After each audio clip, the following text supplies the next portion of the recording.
बिस्मिल्लाह। अस्सलाम वालेकुम वरहमतुल्लाहि वबरकातुहू। आकिल साहब, वालेकुम क्या अस्सलाम। हाल है आपका? उम्मीद है आप खैरियत से होंगे। मैं ठीक हूँ अल्हम्दुलिल्लाह। मोहतरम, मेरा एक सवाल है कि वाकई शद्दाद ने जन्नत बनाया था? कुरान और हदीस से ज़रा कुरान और हदीस की रोशनी में ज़रा बताएंगे तो बड़ी मेहरबानी होगी। अल्लाह सुब्हानहू व तआला आपको और आपके अहले अयाल को हर आफात और मुश्किलात से हिफाजत करें, आमीन। आपको लंबा हयात अता फरमाएँ सेहत के साथ। आमीन या रब्बल आलमीन। अस्सलाम वालेकुम वरहमतुल्लाहि वबरकातुहू। वालेकुम अस्सलाम वरहमतुल्लाहि वबरकातुहू।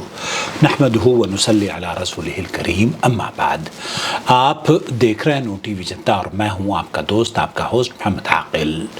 हमारे चैनल पर अगर आप पहली मरतबा तशरीफ़ लाए हैं तो हम आपका खैर मकदम करते हैं, खुश आमदीद, और उम्मीद करते हैं कि आपने हमारा चैनल सब्सक्राइब कर लिया होगा।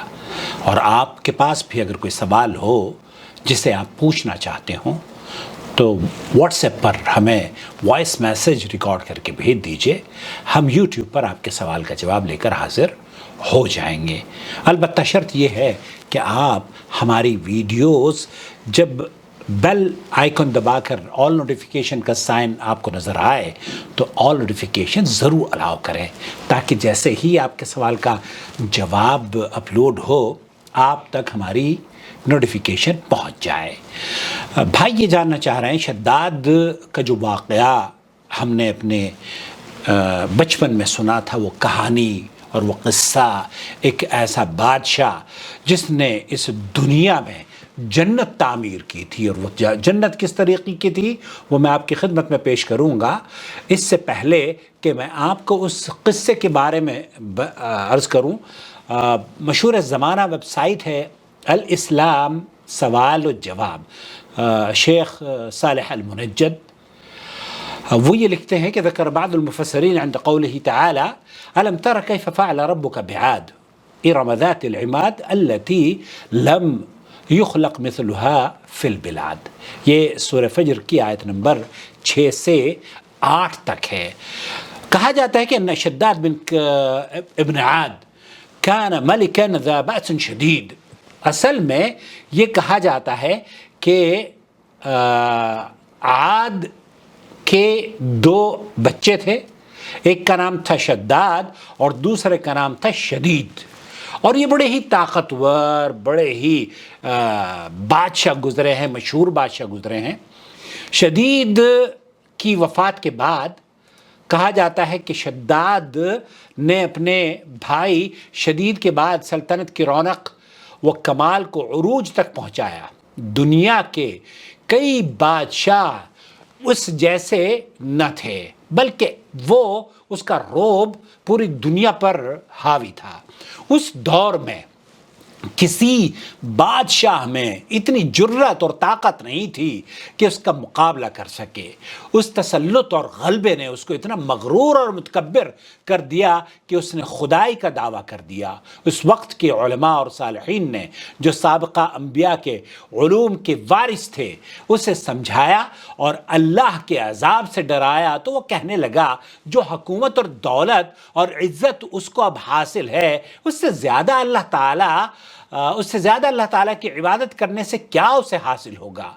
जो कोई किसी की खिदमत और इताअत करता है, या तो इज़्ज़त और मनसब की तरक्की के लिए करता है या दौलत के लिए करता है, मुझे तो ये सब कुछ हासिल है, मुझे क्या ज़रूरत है कि मैं किसी की इबादत करूं। हज़रत हूद अलैहिस्सलाम ने उसे बहुत समझाने की कोशिश करी, लेकिन वो सब के सब बेसूद रही। कहा जाता है, समझाने वालों ने यह भी कहा कि यह हुकूमत और दौलत एक फ़ानी चीज़ है, जबकि अल्लाह की इताअत में उखरवी निजात और जन्नत का हुसूल है, जो दुनिया की हर दौलत से बेहतर और ज़्यादा कीमती है। उसने पूछा, ये जन्नत क्या चीज़ है, ये जन्नत कैसी होती है? उसकी तारीफ़ और खूबी बताई गई। नसीहत करने वालों ने जन्नत की वो सिफ़ात जो अंबिया इकराम की तालीमात के ज़रिए उन तक पहुँची थी, उसके सामने बयान की। तो उसने बड़े ही मगरूर होकर कहा कि मुझे इस जन्नत की ज़रूरत नहीं, ऐसी जन्नत तो मैं ख़ुद दुनिया ही में अपने आप बना सकता हूँ। चुनांचे उसने अपने अफसरों में से एक 100 معتبر افراد کو بلایا، 100 معتبر افسران کو بلایا، ہر ایک کو 1000 آدمیوں پر مقرر کیا اور تعمیر کے سلسلے میں ان سب کو اپنا نقطہ نظر پسند سمجھے، بالکل یہ واضح کر دیا کہ میں اس دنیا میں رہتے ہوئے جیتے جی جنت تعمیر کروں گا۔ اس کے بعد پوری دنیا میں اس کے کام کے ماہرین کو عدن بھجوانے کا حکم دیا گیا۔ علاوہ ازیں اپنی سب سے زیادہ بڑی تعداد میں جب لوگ جمع ہونے لگے، شروع ہو گئے، اور جنت کو 10 کوس چوڑا اور 10 کوس لمبا بنانے کا منصوبہ تیار کر لیا گیا۔ اس کی بنیادیں اتنی گہری کھدوائیں کہ پانی کے قریب پہنچا دی، پھر ان بنیادوں کو سنگ سلیمانی سے بھروا دیا گیا۔ جب بنیادیں بھر کر زمین کے برابر ہو گئیں تو ان پر سونے چاندی کی اینٹوں کے دیواریں چنوا دی گئیں۔ ان دیواروں کی بلندی اس زمانے کے گز کے حساب سے 100 گز مقرر کی گئی۔ جب تک سورج نکلتا تو اس کی چمک سے دیواروں پر نگاہ نہیں پڑتی تھی۔ یوں شہر کی 4 دیواری بنائی گئی۔ اس کے بعد 4 دیواری کے اندر 1000 محل تعمیر کیے گئے۔ ہر محل 1000 ستون والا تھا اور ہر ستون کو جواہرات سے جڑاؤ کیا گیا تھا، اس کو جواہرات سے بھر کر خوبصورت بنا دیا گیا تھا۔ پھر شہر کے درمیان میں ایک نہر بھی کھدوائی گئی تھی اور ہر محل میں سے اس نہر سے چھوٹی چھوٹی نہریں بھی لے جائی گئی تھیں۔ ہر محل میں حوض اور فوارے بنائے گئے۔ ان نہروں کی دیواریں اور فرش یاقوت، زمرد، مرجان اور نیلم سے سجا دی گئیں۔ نہروں کے کناروں پر ایسے مصنوعی درخت بنائے گئے جن کی جڑیں سونے کی، شاخیں پتے زمرد کے تھے، ان کے پھل موتی و یاقوت اور دوسرے جواہرات کے بنوا کر ان پر ٹانگ دیے گئے۔ شہر کی دکانوں اور دیواروں کو مشک، زعفران اور عنبر و گلاب سے خوشبودار کیا گیا۔ یاقوت و جواہرات کے خوبصورت پرندے چاندی کی اینٹوں پر بنوائے گئے، جن پر پہرے دار اپنی اپنی باری پر آ کر پہرے کے لیے بیٹھتے تھے۔ جب تعمیر مکمل ہو گئی تو حکم دیا گیا کہ سارے شہر میں ریشم کے قالین بچھا دیے جائیں۔ پھر نہروں میں سے کسی کے اندر میٹھا پانی، کسی میں شراب، کسی میں دودھ اور کسی میں شہد و شربت جاری کر دیا گیا۔ دوستوں، بھائیوں اور بہنوں، مزید اس قصے کو بیان کرتے ہوئے جو بھی اس کے بانی ہیں اس قصے کے، انہوں نے یہ لکھا کہ بازاروں اور دکانوں کو بہترین پردوں سے آراستہ کر دیا گیا اور ہر پیشہ و ہنر والے کو حکم ہوا کہ اپنے اپنے کاموں میں مشغول ہو جائیں، اور یہ کہ اس شہر کے تمام باسیوں کے لیے ہر وقت ہر نوع اور قسم قسم کے میوے وہ پہنچایا کریں۔ 12 سال کی مدت میں یہ شہر جب اس سجاوٹ کے ساتھ تیار ہو گیا تو تمام امراء و ارکان دولت کو حکم دیا گیا کہ سب اسی میں آباد ہو جائیں۔ اور یہ شداد بھی جس وقت اس نے اس جنت کو بنانے کا عندیہ یا جنت کو بنانے کا منصوبہ بندی کی، اس وقت اس کی عمر بتائی جاتی ہے کہ 300 سے زیادہ سال تھی۔ اور پھر یہ صاحب شداد پھر خود اپنے لاؤ لشکر کے ساتھ اس انتہائی تکبر اور غرور کے ساتھ اس شہر کی طرف روانہ ہوئے۔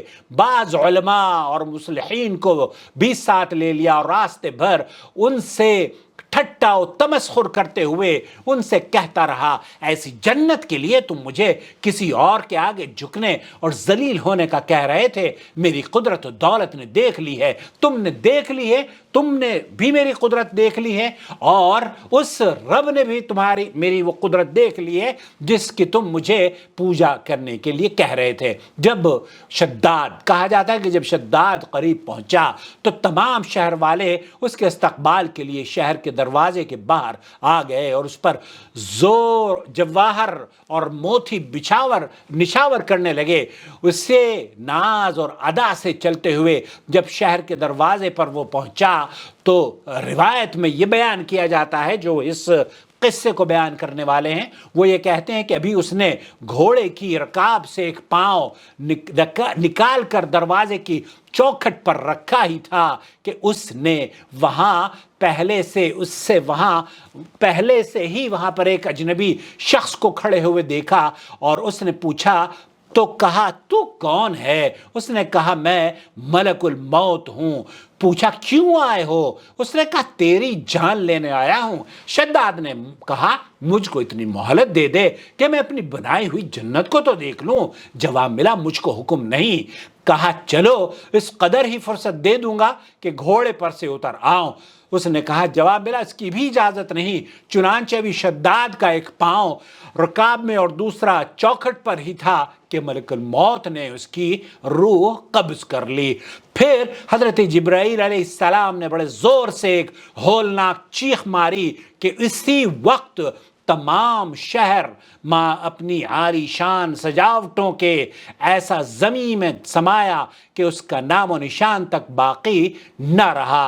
कुरान पाक में उसका जिक्र ये कहते हैं कि सूरह फज्र में आयत नंबर 7 और 8 जो मैंने आपकी खिदमत में पेश की है। अब ये जो किस्सा है, इस किस्से के बारे में दरअसल ये एक ऐसा किस्सा बयान किया गया है जिसको किसी भी ऑथेंटिक या मुहद्दिस ने या मुअर्रिख ने नकल नहीं किया है और नबी करीम सल्लल्लाहु अलैहि वसल्लम से कोई भी बात इस ज़िम्न में न शद्दाद के बारे में बयान की गई है और ना ही उसके भाई और उसकी जन्नत के बारे में बयान की गई है। बाज़ हजरात ने यह भी कहा है कि इरम ज़ातुल इमाद एक शहर है, या तो वो दमिश्क या सिकंदरिया है, लेकिन ये कौल ठीक नहीं मालूम होता, इसलिए कि इबारत का ठीक मतलब नहीं बनता, क्योंकि या तो ये बदल हो सकता है या अतफ बयान है। दरअसल यहाँ